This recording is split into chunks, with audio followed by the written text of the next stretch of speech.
はい、今回は Amazon の Fire TV シリーズ。今年はどのモデルを買うべきかっていう話をしたいと思います。Amazon の Fire TV は毎年全部のモデルが更新されるわけではなく、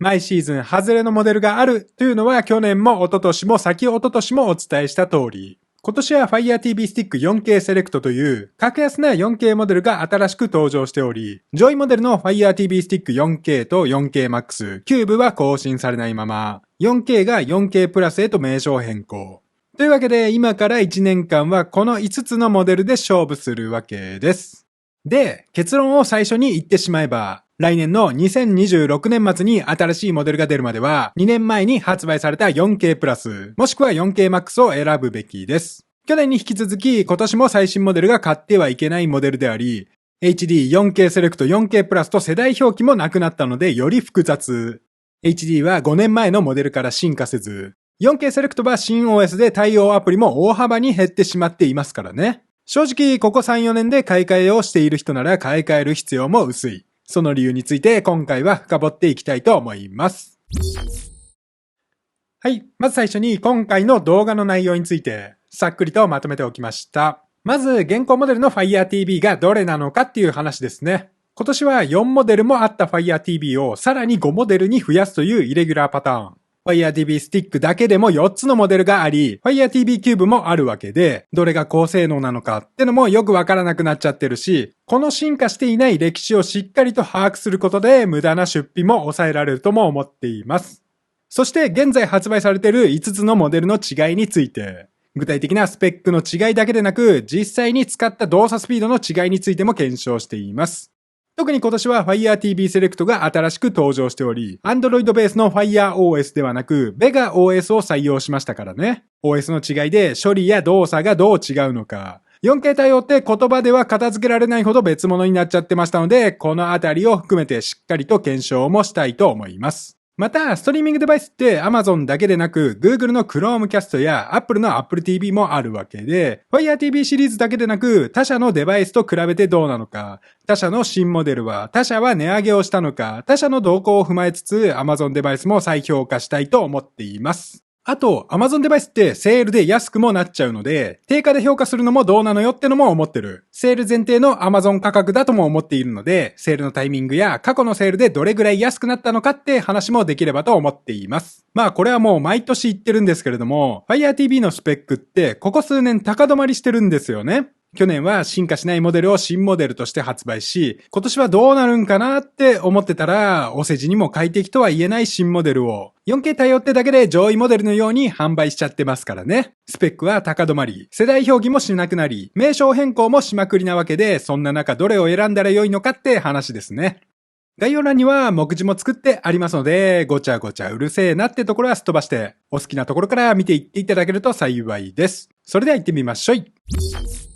はい。それでは歴代 Amazon Fire TV と現行モデルについて。今年度の最新モデルは2025年11月に発売された Amazon Fire TV Stick 4K Select となるんですけれども、昨年の HD モデルに引き続き世代表記がなくなっているんですよね。Fire TV Stick 4K と販売されてきたモデルも Fire TV Stick 4K プラスと名称変更。4K Max は第2世代で Cube は第3世代のまま。で、どれが新しいモデルであり、どれが高性能なのかって話。Fire TV シリーズってモデルの名称が変われば世代も変わるので、この第2世代っていうのはもともと全く意味のない表記だったんですけれども、ついにはこの世代ルールも崩壊。これによりどれが最新モデルなのかわからなくなっている。わかりづらくしているんじゃないか。販売ページでは発売年も記載しなくなっているので、これはもうやっちゃってますよね。そしてこの最新モデルがわからないって Fire TV だけじゃないんですよね。Amazon デバイス全般において新モデルが完全にわからなくなっている。今までは Fire TV はリニューアル回数に対し、Kindle とか Fire タブレットは発売として世代を表記していたのですけれども、世代表記をしたりしていなかったりもしており、これらのルールも完全に崩壊。例えば Fire タブレットに至っては、2025年はついに新モデルが登場せず、最新の Fire HD8 はというと、2022年の第12世代から進化しないまま、2024年に新しく第12世代を販売するという謎。もうね、世代表記のルールがぐっちゃりぐちゃぐちゃになっちゃって、ほんとどれがね、最新モデルなんか全然わかんない。というわけで今年も発売日順に並び替えてみました。左から Fire TV スティック、Fire TV、Fire TV スティック、Fire TV、Fire TV スティック 4K、Fire TV キューブ、Fire TV スティック、Fire TV スティック 4K Max、Fire TV キューブ、Fire TV スティック 4K、Fire TV スティック 4K Max、Fire TV スティック HD、Fire TV スティック 4K セレクトとなります。Amazon の Fire TV シリーズは1年に一度のタイミングで更新されてきてますので、Fire TV スティック 4K セレクトが登場した今年は、Fire TV スティックの HD と 4K と 4K Max、そして Fire TV キューブはリニューアルせず、Fire TV スティックセレクトが最新モデルとなるわけです。Amazon デバイスでは最新モデルが発売されると、過去のモデルは販売されなくなるので、現時点で購入できるのは右側の5つのモデルのみとなります。第3世代の Fire TV Cube と第2世代の Fire TV Stick 4K と第2世代の Fire TV Stick 4K Max と世代表記のなくなった Fire TV Stick HD と Fire TV Stick 4K セレクトとなるわけです。Fire TV Stick 4K セレクトが登場したことにより、第2世代の Fire TV Stick 4K は Fire TV Stick 4K プラスへ改名。4K 対応モデルの廉価版として登場した 4K シリーズでしたが、さらに安い 4K セレクトという製品の登場により、4K プラスへとちょっと上位モデルっぽい名称になったわけですね。この 4K プラスというモデルは、2021年に発売された第1世代の Fire TV Stick 4K Max に比べて劣る。というのは去年の動画でもお伝えした通りです。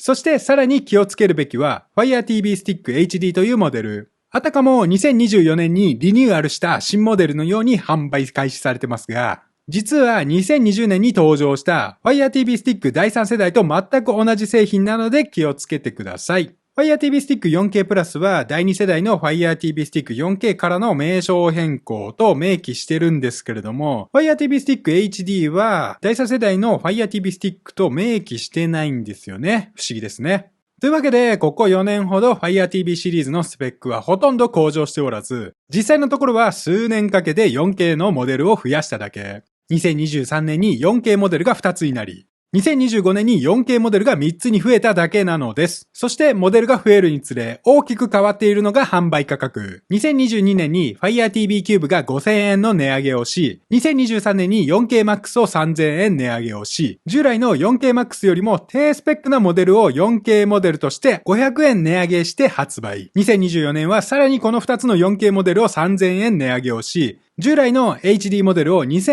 円値上げをして新たに販売開始したというのが昨年までの流れ。2025年は既存のモデルは値上げをせず、HD と 4K の間に新しい 4K セレクトという廉価版を発売したわけです。非常にややこしい理由がなんとなくわかりましたね。2023年、2024年と2年連続で値上げをしてきた中、さすがに今年は値上げをできないんだけれども、苦肉の策で 4K セレクトという新モデルを発売したのかなと。ハードウェア性能は HD と大差ないものの、4K 対応することで1000円の値上げをし、毎年新モデルを出さなきゃいけないという問題もこれにて解決。新しい 4K モデルが出たというよりは、従来の HD モデルを 4K に対応させたというイメージの方が近いんじゃないかなと。新 OS を採用することで、ネックとなるスペックもオブラートに包みながら色々と新しい挑戦もできますからね。4K セレクトというモデルは Amazon で初の独自 OS、Vega OS を採用しており、Android ベースではなく Linux ベースで構成された OS となっています。他の Amazon デバイスに先駆けた実験的なデバイスであることも間違いなく、従来の Fire OS を搭載したモデルと比較して、機能も大幅に制限されています。例えば Alexa ホームシアターは非対応であり、現時点では Xbox クラウドゲーミングも未対応。Amazon フォトといった Amazon アプリまでも使えないのにはびっくり。実際のところまだまだ試作品という感じも否めません。というわけで、新しいモデルだから高性能とは言えなくなっており、値段が上がったから高性能になったわけでもない。むしろコストパフォーマンスは年々悪くなっているのです。そして最新モデルが発売されると、過去のモデルが購入できなくなるというのも厄介なところ。Fire TV は1年に1回、1つのモデルしか更新されないということで、購入するタイミングも非常に重要なのです。これどういうことかというと、現行モデルは5つのモデルがあるんですけれども、この5つのモデルは全部発売された年度が異なるのです。今年は7980円の Fire TV Stick 4K セレクトが最新モデルなんですけれども、最新モデルなのに HD モデルと同じくらいスペックは低く、この HD も中身は2020年に発売された Fire TV Stick 第3世代ですからね。かといって4年前の Fire TV Stick 第3世代はもう4980円では購入できないし、じゃあ 4K 対応しただけの最新 Fire TV Select を買うのかといえば、私はないと思うんですよね。まあただ、スペックはあくまでスペックですからね。実際の使用感の違いはスペックだけ見てもよくわからないと思いますので、具体的に何が違うのかっていうところをこれから見ていきたいと思います。はい。それでは、ここからが今回の本題。現行モデルの比較です。価格が安いモデルから順番に比較していきたいと思います。まず、左側が一番安い Fire TV Stick HD。右側が 4K 対応の廉価版モデル Fire TV Stick 4K Select となります。HD は昨年2024年に発売し、4K Select が今年発売した最新モデル。どちらも新しいモデルですが、どちらも安いモデルであり、お世辞にもスペックは高いとは言えません。これ何度も言ってますが、2024年発売ってなってる Fire TV Stick HD は、2020年に発売された Fire TV Stick 第3世代から全く進化せず、リパッケージしただけの商品となります。そんな低スペックの HD とほぼ変わらないスペックで最新モデルとして発売されたのが Fire TV Stick 4K Select となります。CPU メモリ Wi-Fi 性能と一緒であり、違うのが解像度。4K セレクトは 4K 対応しているってのが売りで、何よりも一番大きな違いが OS の違いとなります。Android ベースの FireOS ではなくなってしまったので、使えるアプリも HD に比べて大幅に少なくなっており、基本的に動画配信サービスアプリのみ使えると思っておいた方が無難です。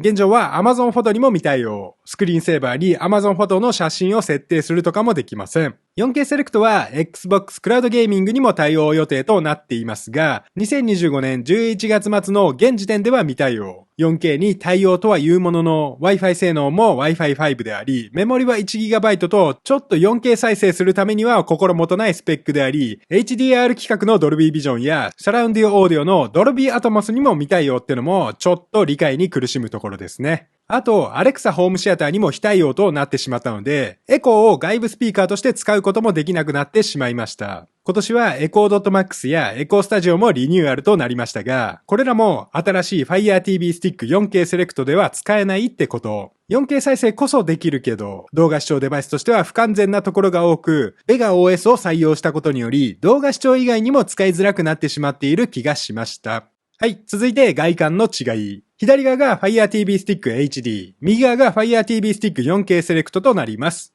Fire TV Stick 4K Select の方がちょっと長くなっており、丸ビを帯びたデザインとなっています。ロゴのデザインが変わってて、Fire TV って書いてある方が 4K なんですよね。そこは 4K セレクトとか分かりやすく区別してほしいっていうのはここ数年毎年言ってること。端子の数は変わらず給電用の USB 端子のみです。2025年の最新モデルでマイクロ USB ってことにびっくりする。付属品は電源ケーブル、USB アダプタとリモコンであり、リモコンも全く同じ2024年モデルの Alexa 対応音声認識リモコンが付属します。Fire TV シリーズに付属するリモコンは本体の発売日に関わらず常にアップグレードされる仕組み。例えば2022年に発売され今年改名となった Fire TV Stick 4K プラスも今購入すれば最新の Alexa 対応音声認識リモコンが付属するということ。そしてこのリモコンも昨年から世代表記がなくなりました。世代表記があったのは2021年の第3世代 Alexa 対応音声認識リモコンが最後。2024年の新モデルからは Alexa 対応音声認識リモコン2024年発売と表記されるようになっている。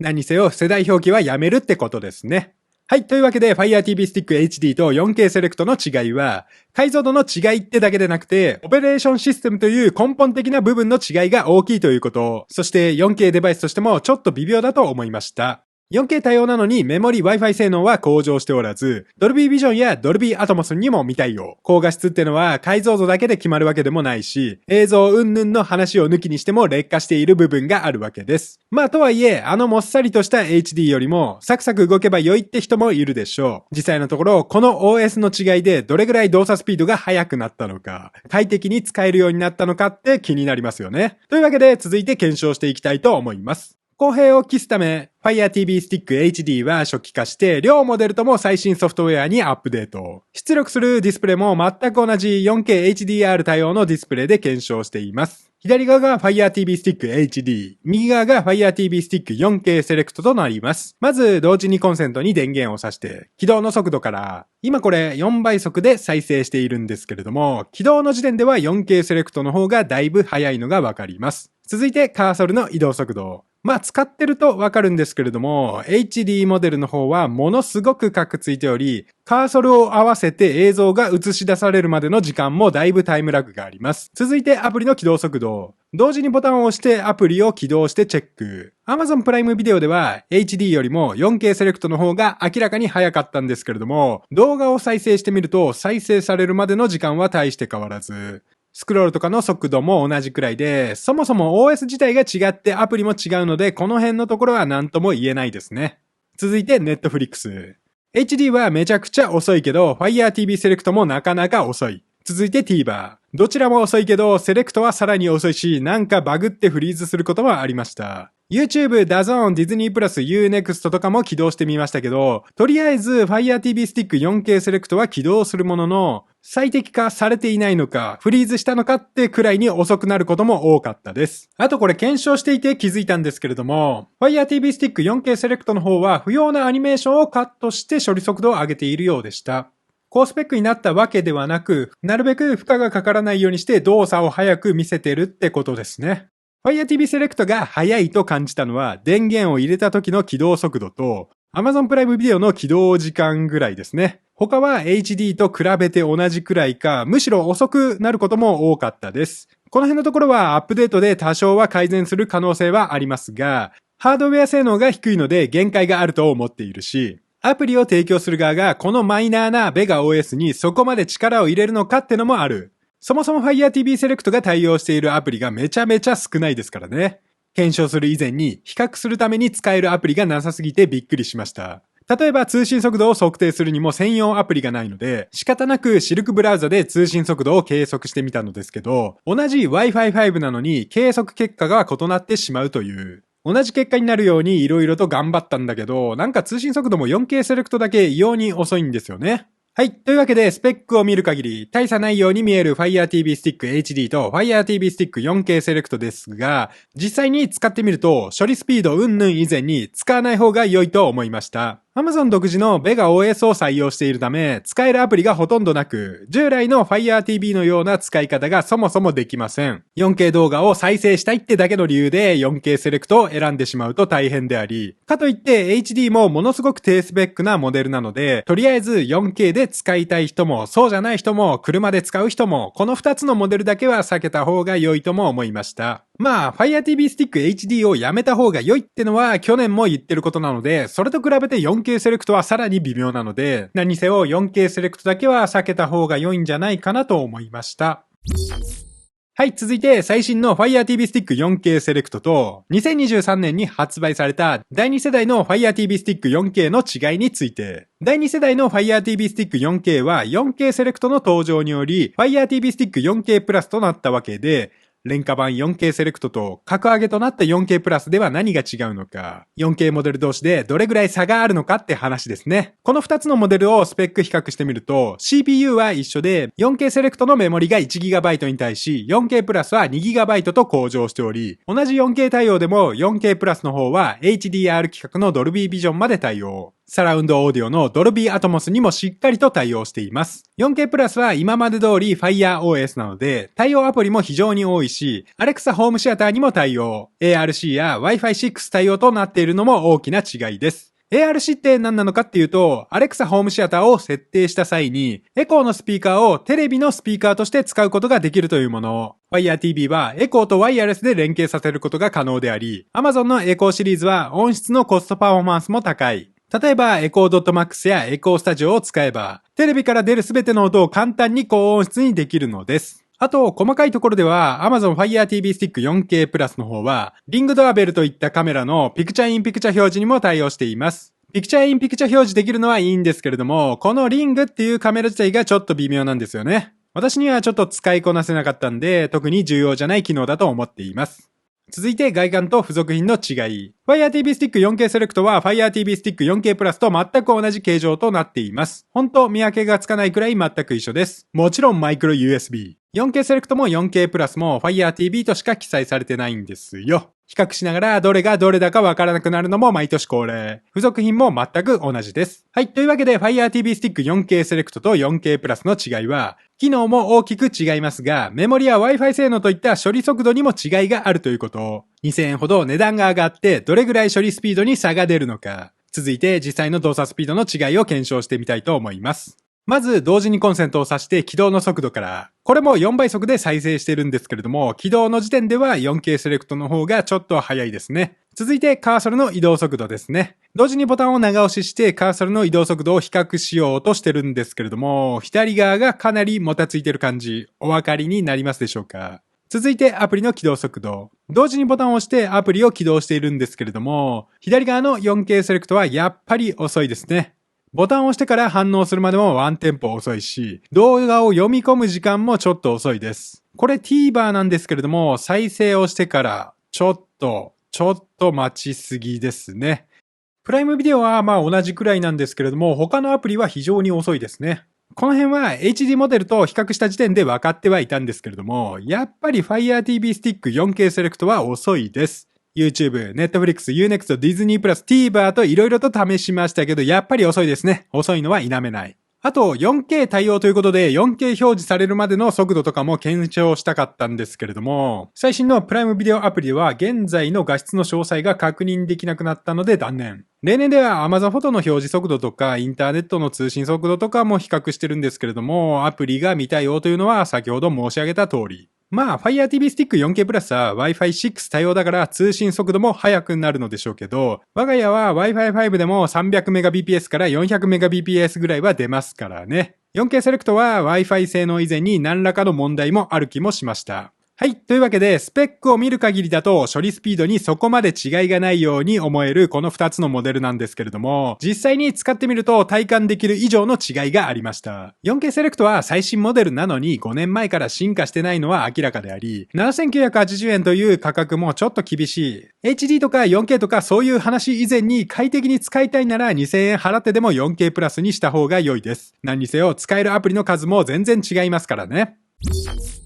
はい、続いて Fire TV Stick 4K プラスと Fire TV Stick 4K Max の違いについて。いずれも2023年に発売された 4K モデル同士。上位の 4K モデルでは何が違うのかっていう話ですね。この2つのモデルは去年から進化しておらず、前年の内容と一緒になります。念のため 4K プラスを買って検証し直したりもしてみましたが、検証結果も一緒であり、喋ってる内容も9割9分一緒なんで不要の方はすっ飛ばしてください。この2つのモデルをスペック比較してみると値段が3000円ほど異なり、CPU と GPU とストレージ容量と Wi-Fi 性能が向上しています。4K Max では CPU は同じクワッドコアで 1.7GHz から 2GHz。GPU は 650MHz から 850MHz。ストレージ容量は 8GB から 16GB へ。Wi-Fi 性能は Wi-Fi 6 から Wi-Fi 6E へと向上しています。4K Max の第2世代では 4K Max だけの新しい機能としてアンビエントディスプレイも追加されています。アンビエントディスプレイって何なのかって言ったら、テレビの画面が Amazon のエコーショーみたいになると考えるとわかりやすいかと。Fire TV の待機画面でウィジェット表示ができる機能ですね。ただこれ、対応ウィジェットが少ないし、テレビではタッチ操作できないし、ちょっと微妙でしたっていうのは、一昨年の 4K Max のレビュー動画でもお伝えした通りです。続いて外観と付属品の違い。Fire TV Stick 4K プラスは第2世代の Fire TV Stick 4K Max と全く同じ形状となっています。4K セレクトも全く同じなので3つのモデルが全く一緒。こうも一緒だと外側を使い回してると疑われても仕方ないくらいに同じです。もちろんマイクロ USB。付属品もリモコン以外は全く同じでした。第2世代の Fire TV Stick 4K Max のリモコンはエンハンスドリモコンとなっており、第3世代の Fire TV Cube 付属のリモコンと全く同じです。4K プラスに付属するリモコンとエンハンスドリモコンの違いは、最近のアイテムボタンと設定ボタンが追加されているだけ。そのため、リモコンの全長がちょっと伸びている感じですね。Alexa 対応音声認識リモコンは2024年にリニューアルとなりましたが、エンハンスドリモコンは2022年からリニューアルしていないので、質感や電池の入れやすさという点では 4K モデルに劣る気がするんですけれども、これはまたいつ更新されるかわかりませんので参考までに。とというわけで Fire TV Stick 4K プラスと 4K Max の違いは、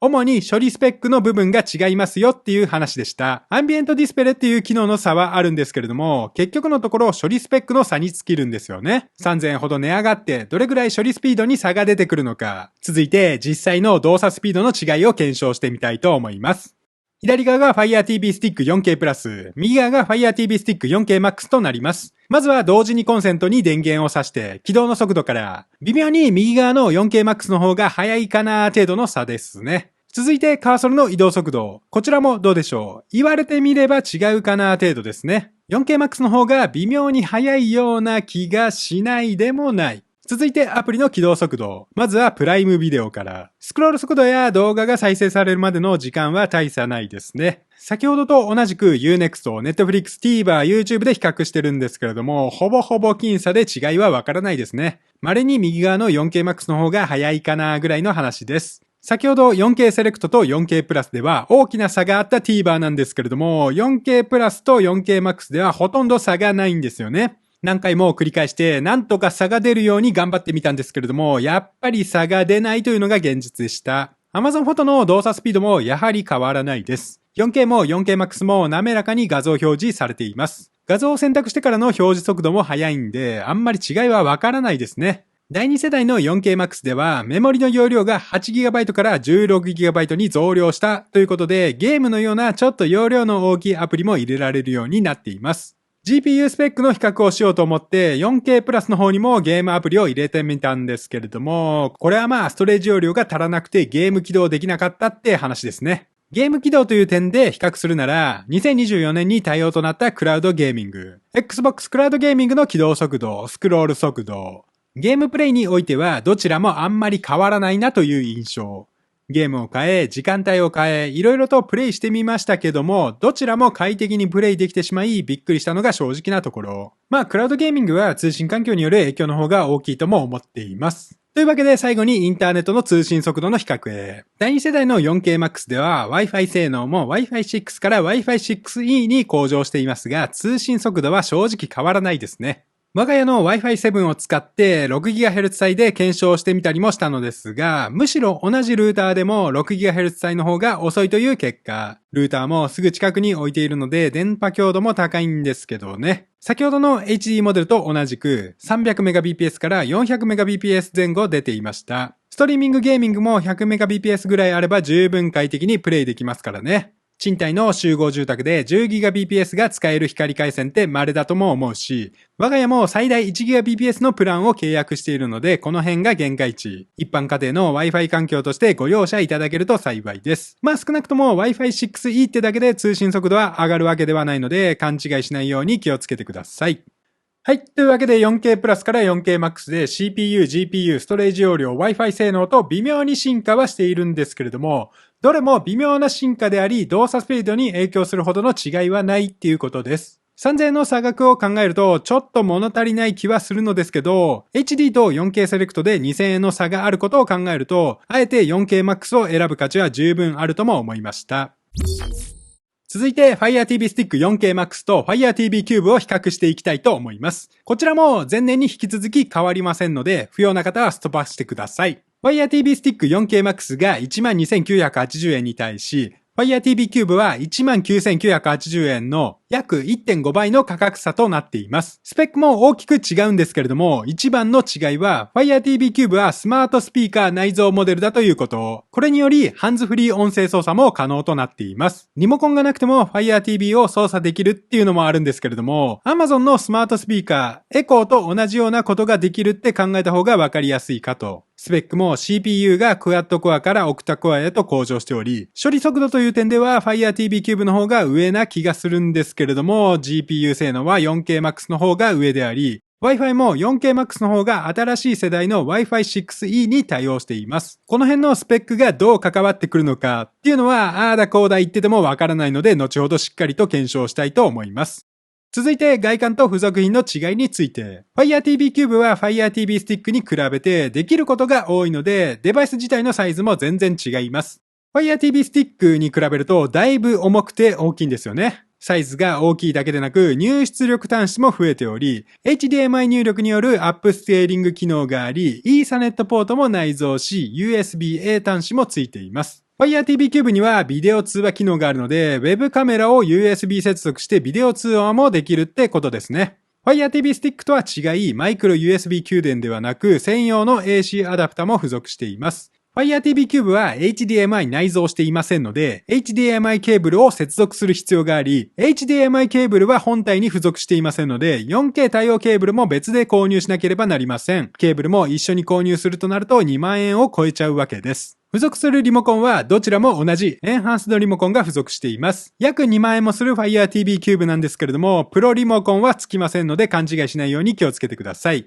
プロリモコンはあくまで別売り、3980円もしちゃいます。はい。というわけで、ここまでをまとめると、Fire TV Cube はただ高性能なモデルっていうわけではなくて、できることが大幅に増えているデバイスだということ。ただ、これらのできることってすべてエコーでできるんですよね。スマートスピーカーとしての機能は Fire TV にはいらないですし、Fire TV Stick にはエコーと連携をする Alexa Home Theater という機能もありますからね。エコーと連携することで Fire TV の進化も発揮できるし、そもそも動画再生するだけなら高スペックも活かせないわけで、Fire TV Cube っていうモデルが微妙なんですよっていうのは一昨年の動画でお伝えした通り、結局のところはどれぐらい高性能なのかっていうところに行き着くと思うんですよ。13,000円から2万円になることで、どれぐらい動作スピードは速くなっているのか、続いて検証していきたいと思います。左側が Amazon Fire TV Stick 4K Max の第2世代、右側が Amazon Fire TV Cube の第3世代となります。Fire TV Stick 4K Max も速いと思ってたんですけれども、比べてみるとだいぶ違いました。起動の時点で Fire TV Cube の方が速かったです。続いてカーソルの移動速度。4K Max も十分速いんですけれども、Fire TV Cube と比べてしまうと、Fire TV Cube の滑らかさが際立ちます。今これ2倍速なんですけれども、Fire TV Cube の方が圧倒的にカーソル速度が速いのがお分かりになりますかね。続いてアプリの起動速度。Fire TV Cube では読み込みマーク、ぐるぐるぐるっていうやつが表示されないくらいに速いです。動画の再生速度に至ってはあんまり変わらないんですけれども、カーソルの移動速度がどのアプリでもちょっと速いような気がしました。Netflix、Unext、YouTube、TVer、いずれも微妙に Fire TV Cube が速かったです。Amazon フォトの表示速度も Fire TV Cube の方が比べてみれば微妙に速かったです。この辺は 4K Max の方でも十分快適に閲覧できていたので誤差の範囲だとは思いますけどね。GPU 性能が微妙に違うということでゲームアプリで比較してやりもしてみたんですけれども、正直違いは分からなかったし、そもそも Fire TV にゲームをインストールするのかっていうのもある。4K Max も Fire TV Cube もストレージ容量は 16GB しかありませんからね。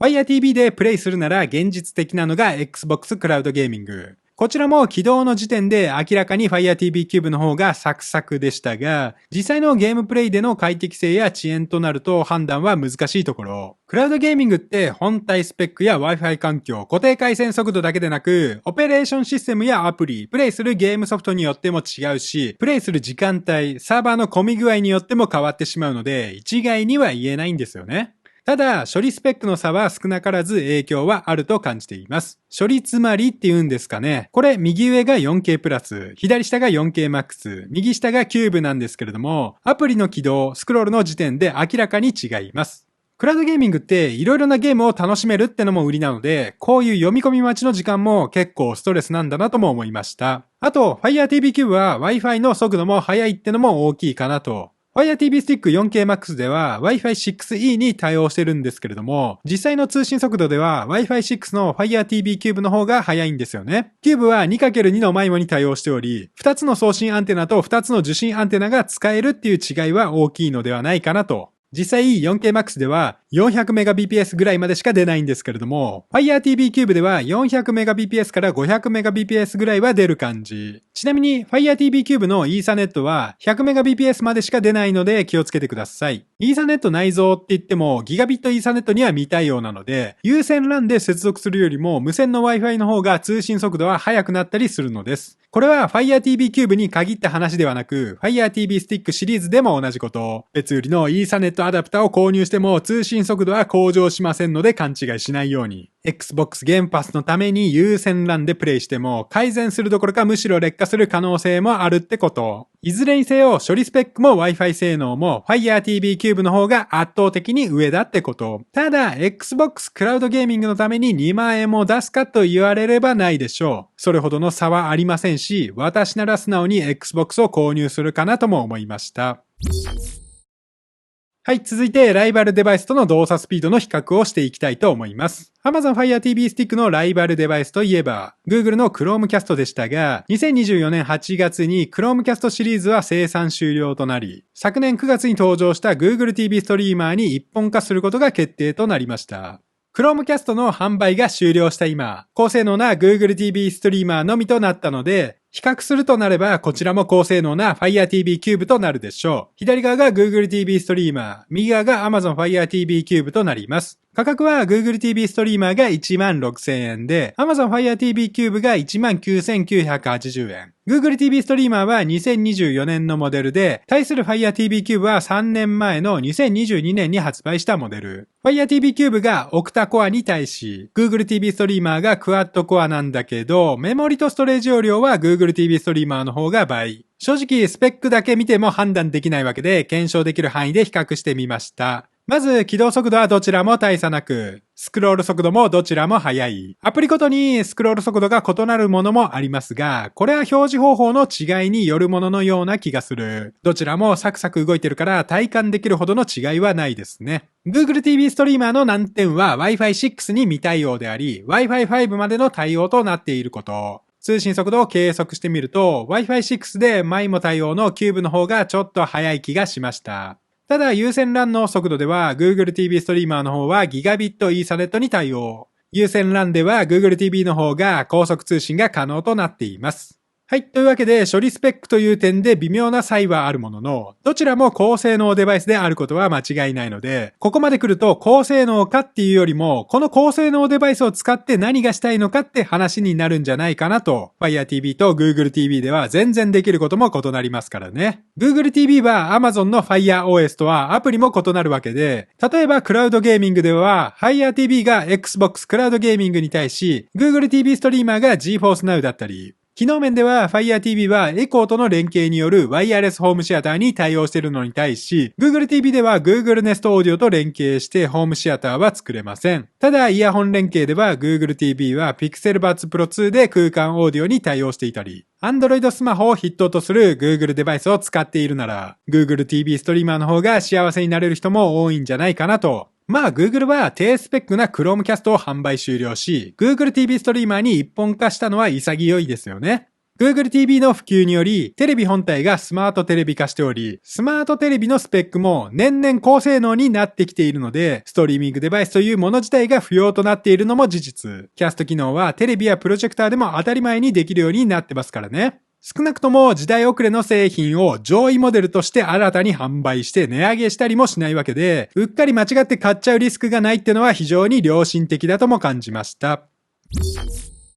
はい、続いてもう一つのライバルデバイス、Apple TV 4K との比較をしていきたいと思います。Apple TV は2025年末に新型が出るという噂がありましたが、2025年11月末現時点で出てないので、ちょっと今年はもう出ないんじゃないかと思ってますが、12月に出ちゃったらごめんなさい。というわけで現在購入できるのは2022年に発売した Apple TV 4K。こちらと比較するとなると、やっぱり最上位モデルの Fire TV Cube ですね。Fire TV Stick 4K Max では太刀打ちできそうにありませんし、実際に比較してみたところ、やっぱり Apple TV の方が圧倒的に早かったですからね。Fire TV Cube と Apple TV 4K。高性能モデル同士、どっちが早いのかっていうのを見ていきたいと思います。いずれも2022年のモデルなんですけれども、価格は Fire TV Cube が 19,980 円に対し、Apple TV 4K が 19,800 円。スペックを比較してみると、Apple TV 4K の CPU は A15 Bionic チップなんで、おそらく6コアに対し Fire TV Cube は8コア。メモリーストレージ容量では Apple TV 4K の方が優れています。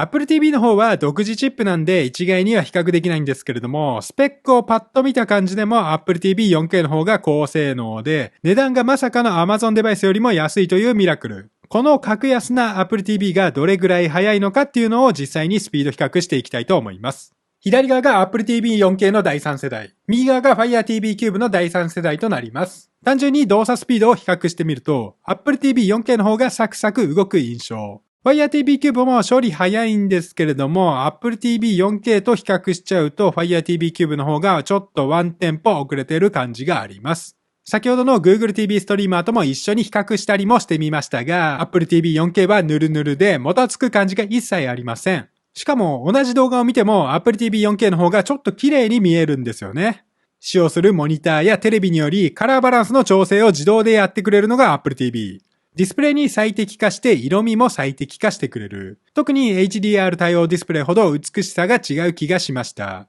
これ別に HDR 対応コンテンツじゃないんですけれども、同じディスプレイでも明らかに色味が違うんですよね。ディスプレイ設定を初期化したり、HDR をオンオフ試したりもしたけど、やっぱり Apple TV の方が美しく感じました。まあこの辺は映像チップだけでなく、インターフェースも違いますし、動作するアプリ、ソフトウェアも違うんで、一概には比較できないんですけれども、Apple TV 4K は高性能ゲームもサクサク動いてしまいますからね。スマートフォンや iPad と同じチップを積んでるって時点でもう叶わないんじゃないかなとも思っています。Apple TV 4K は第2世代から第3世代で処理スペックが上がったっていうのもあるんですけれども、値段を6000円下げて 4K に一本化したのも非常に大きいと感じています。Fire TV Cube はそこまで進化せず5000円も値上げしてしまってますからね。そりゃ比較すれば劣ると感じるのも必然。そもそもの話、Amazon デバイスって広告だらけの製品ですからね。Amazon だけ広告をオフにできないデバイスであり、年々広告も増えている。ホーム画面だって分かりづらくごちゃごちゃなんだけど、これだって Amazon デバイスが安いから許容できていた話なのです。それが Apple TV と同じ価格ってなると話は変わってきますよね。Apple TV は処理スペックだけではない UI の分かりやすさもありますし、AirPlay といった Apple エコシステムの素晴らしさもある。iPhone を使ってるんだったらなおさら、Apple TV 4K を所持することでできることも増えますからね。ただ勘違いしてはいけないのは、これはあくまでキューブとスペック比較した場合の話。Amazon には Fire TV Stick という格安デバイスがある。動画視聴が目的なら、Fire TV Stick より格安なデバイスはないのです。Apple TV の難点としてはアプリの少なさもあります。例えば動画アプリでは TVer に未対応であり、Xbox や GeForce Now といったクラウドゲーミングにも対応していません。DTCP/IP アプリにも対応していませんので、地デジの録画番組を見るのも難しい。リモコンは充電式で質感も良いんだけど、ボタンの押し心地や操作性は悪いんですよね、これ。スライド式のタッチボタンは変な操作をしてしまうことも多い。Apple はホームポットも高額だから、ホームシアターまで考えているならなおさら高額。Amazon はエコーデバイスも格安であり、Amazon デバイスはセールで激安になるってのも大きな違いなのです。ってことで、最後に歴代セールでの価格推移をまとめたいと思います。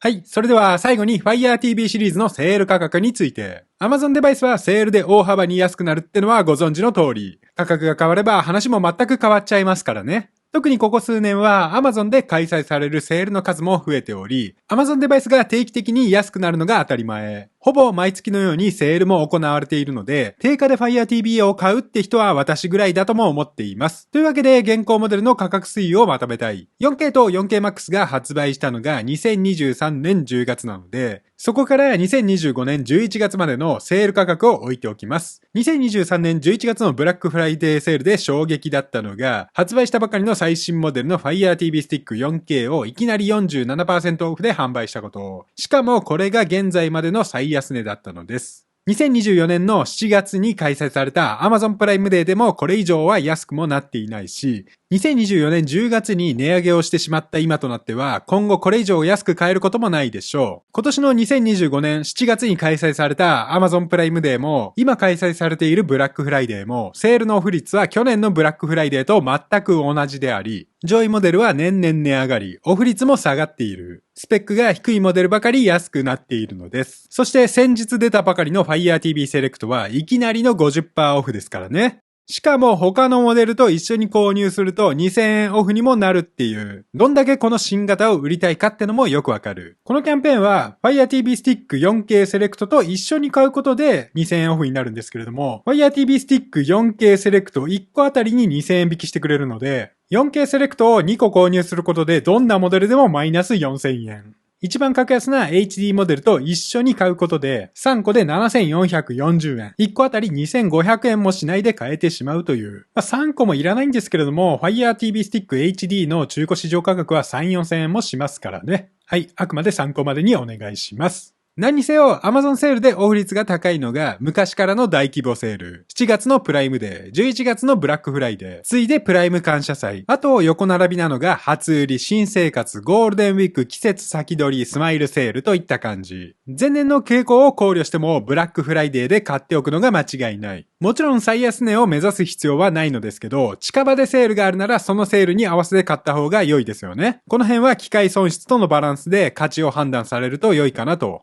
今の時代、スマートテレビが高性能になってきているので、スペックが変わらず高額になっている Fire TV を購入するなら、近年劇的に進化しているテレビやプロジェクターを購入しても良いんじゃないかなと。Google の Chromecast が販売終了したように、ストリーミングデバイスというものが低価格を維持しながら最新機能を提供し続けるのも難しくなっており、ストリーミングデバイスは低価格だから普及したとも思っております。実際のところ Fire TV Stick や Fire TV Cube よりも高性能なテレビは増えており、プロジェクターも当たり前に Google TV を搭載するようになっていますからね。外部ドングルを接続する必要もなく、アプリも使えるし、キャストもできる。なんなら AirPlay にも対応してますからね。Amazon デバイスが安くなるときは、テレビやプロジェクターも大幅に安くもなりますし、特にここ数年のプロジェクターの進化もすごい。今の時代、テレビを見るって時代でもないし、ゲーミングモニター並みにプロジェクターが進化しているのにもビビります。例えばこれ、バレリオンのプロジェクターなんですけれども、シアターレベルの映像体験が家でできちゃって、Google TV もサクサク動くし、入力遅延もゲーミングモニター並み。ALR スクリーンを使えば、テレビと錯覚するほど綺麗に映ったりもするってのは前回の動画で話したばかり。もちろんお値段はそこそこ高額なんですけれども、ブラックフライデーでこれも激安になりますからね。進化せず、年々コスパが悪くなっている Fire TV を買うより、しっかりと進化しているものにお金を使った方が満足度も高い。有機 EL にミニ LED テレビにプロジェクターと、どれもここ数年で大幅に進化しており、しっかりと進化しているのに値段は安くなってますからね。携帯電話がスマートフォンになったように、テレビもスマートテレビになっているわけで、時代の流れに合わせた方が行きやすくなるってのもあると思います。いずれにせよ、Fire TV が安くなるならエコーも安くなるし、テレビもプロジェクターも Amazon セールで大幅に安くもなりますからね。セール情報については概要欄にも記載しておりますので、よろしければそちらもチェックしてみてください。はい、最後にまとめです。今年度は 4K セレクトという新しいモデルが登場した Fire TV シリーズでしたが、結局のところバリエーションを増やして延命をしただけ。他社ではストリーミングデバイスを縮小しているように、私のこの Fire TV シリーズ動画の終焉もいよいよ近づいている気もしました。私だってあんまりネガティブな話はしたくもないわけで、どう考えたって胸を張って紹介できる商品でもなくなってきてますからね。できることなら無理して新モデルも出さないでほしいのです。それを踏まえた上で購入するというのなら、まだ辛うじでコストパフォーマンスが高かった頃のデバイス、Fire TV Stick 4K プラスもしくは Fire TV Stick 4K Max になるのかなと。一番格安な Fire TV Stick HD は安いとはいえ5年前のモデルのリパッケージ品であり、処理速度がとにかく遅く論外。2024年の新モデルのように販売しているのも不親切でしょう。かといって今年出た Fire TV Stick 4K セレクトは1000円も高くなって HD と同等スペックであり、しかも Vega OS でアプリは激減。より使いづらいデバイスになってしまっている。だったらさらに2000円の差額を払って上位モデルの Fire TV Stick 4K プラスにした方が良い。高画質ってのは 4K にすれば良いってわけでもなく、その点 4K プラスはしっかりと Dolby Vision や Dolby Atmos にも対応。Alexa ホームシアターや EARC にも対応してるし、4K セレクトに比べて処理速度もだいぶ速くなりますからね。さらに3000円を追加すれば、よりパワフルな 4K Max になりますが、正直 4K プラスとのスペック差はそこまで体感できなかったし、このスペックに 12,980 円はちょっと高いかな。だったら 4K プラスでも良いという結論です。Fire TV Cube は間違いなく高スペックなのですが、4K プラスとの差額は約1万円ですからね。ストリーミングデバイスとしても高額であり、他社デバイスに比べてコスパが悪いのも間違いないでしょう。とはいえ、ここまでは私個人の意見。皆様にもアンケートにご協力いただきましたので、せっかくなのでその結果もここに置いておきたいと思います。Fire TV Select が微妙って思ってるのは私だけでもないようで安心。意外と 4K プラスよりも 4K Max の方が人気が高そうです。やっぱり安いから HD を検討する人が多いんですかね。車とかで使うからとりあえず動けば良いってやつ。私は車とかで使うにせよ 4K プラスにした方が良いと言い続けてますが、この辺は懐事情との相談といったところでしょうか。ちなみに X でもアンケートを取ったんですけど、こちらはダダ滑り。ちょっと耐えられなくて自分で1票入れちゃったりもしちゃったんで、ぜひとも X もフォローしていただいて、なんならリアクションをしていただけると嬉しいです。まあ何にせよ安いが売りの Amazon デバイスだったはず。高性能とか高級感とかそういうものを求めたらダメですよね。いかにコストパフォーマンスが高いか、アホみたいに安く買えるかって話だったと思うんですよ。Amazon デバイスを選ぶ理由も安いという点に尽きる。他社よりも安いなら話はまた変わってくるし、セールで安くなるのも Amazon デバイスの利点ですからね。この調子だと今後は進化する可能性は低く、さらにコスパが悪くなる可能性までもあるので、それを踏まえた上で安いタイミングで買っておきたいところ。現在はブラックフライデーで間違いなく安くも買えますからね。ただ、古いテレビを延命するために、割高な Fire TV を買うなら、安いタイミングでテレビを買い替えるってことを検討しても良いんじゃないかなと。有機 EL やミニ LED パネルの進化も目覚ましく、テレビが高性能になれば 4K じゃなくても綺麗に見えるわけで、4K という言葉を売りにする時代でもないとも思いました。というわけで今回はこの辺で、おしまい。